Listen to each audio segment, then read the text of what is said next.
Welcome to our deep dive into the complex world of terrorism. Now, before we get started, let's just acknowledge that this is a heavy topic.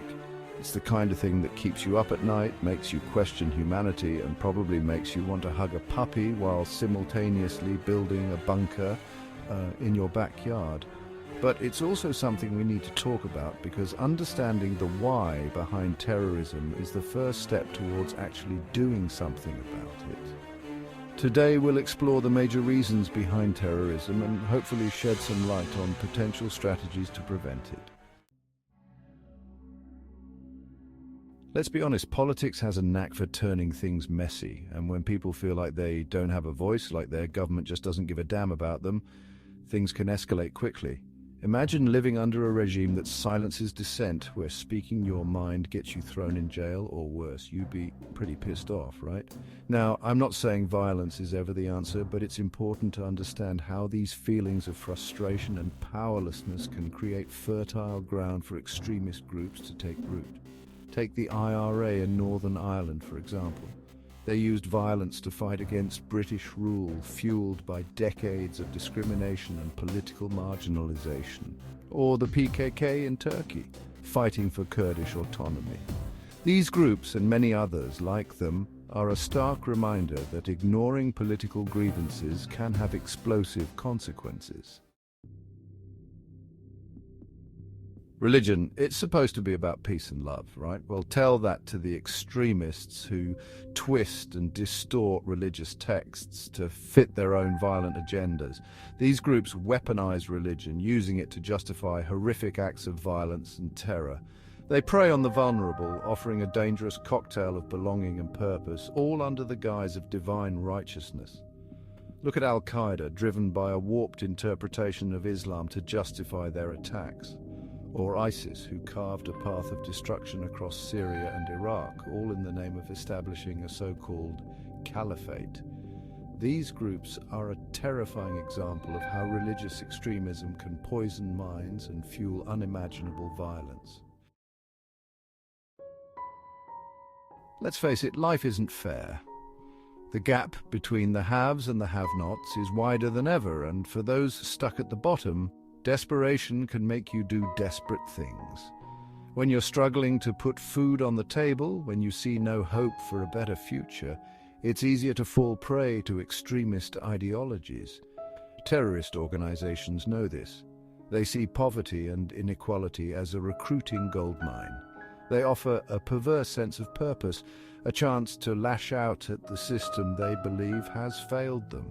This isn't to excuse their actions, but to understand that tackling terrorism means addressing the root causes of inequality and giving people a fighting chance at a better life. Chapter 4. Ideological Extremism, the Dangers of Us versus Them.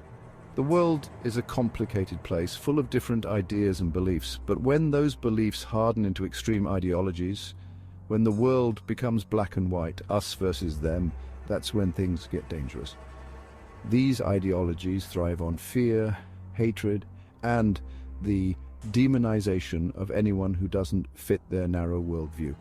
Think of Maoist insurgencies in Nepal and parts of India, driven by an extreme interpretation of communist ideology, or the rise of white supremacist groups in the West, fueled by racism, xenophobia, and a warped sense of grievance.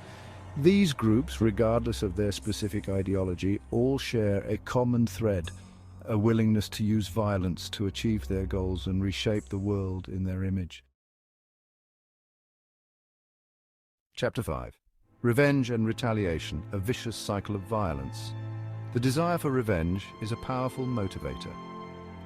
When people feel wronged, when they've experienced loss and suffering, the urge to retaliate can be overwhelming. Terrorist groups exploit these feelings, using them to justify violence and recruit new members. They point to military invasions, civilian casualties, and historical injustices as fuel for their fire. The Israeli-Palestinian conflict is a tragic example of this cycle of violence and revenge. Decades of conflict, marked by bloodshed on both sides, have created a deep well of resentment and anger, making peace seem like an impossible dream. Chapter 6. Psychological and personal factors. The making of a terrorist. Now let's be clear, there's no single profile of a terrorist. It's not like there's a checklist they hand out. Enjoy long walks on the beach, proficient in bomb making, must love puppies. Optional. The path to radicalization is complex and personal, influenced by a tangled web of psychological and social factors. For some, it's a desperate search for belonging, a yearning to be part of something bigger than themselves. For others, it's mental health issues, a sense of isolation, or a susceptibility to manipulation. Understanding these individual motivations is crucial for developing effective counter-terrorism strategies and preventing vulnerable individuals from falling prey to extremist ideologies.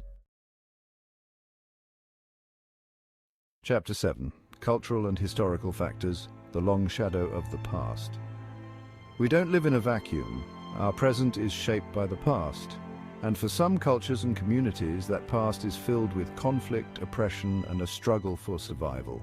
These historical grievances can fester for generations, creating a breeding ground for resentment and violence. Take the Israeli-Palestinian conflict, for example. Decades of conflict, rooted in historical claims and injustices, continue to fuel violence and extremism on both sides. Addressing these deep-seated historical wounds is crucial for breaking the cycle of violence and creating a more peaceful future. Remember when terrorist groups had to rely on shady backroom deals and smuggled pamphlets to spread their message? Well, those days are long gone. The internet has become a powerful weapon in the hands of extremists, allowing them to spread propaganda, recruit new members, and incite violence on a global scale. Social media platforms, with their algorithms designed to keep you glued to your screen, have become breeding grounds for hate speech and extremist content. Terrorist organizations exploit these platforms to target vulnerable individuals, grooming them with carefully crafted messages and drawing them into their twisted worldviews.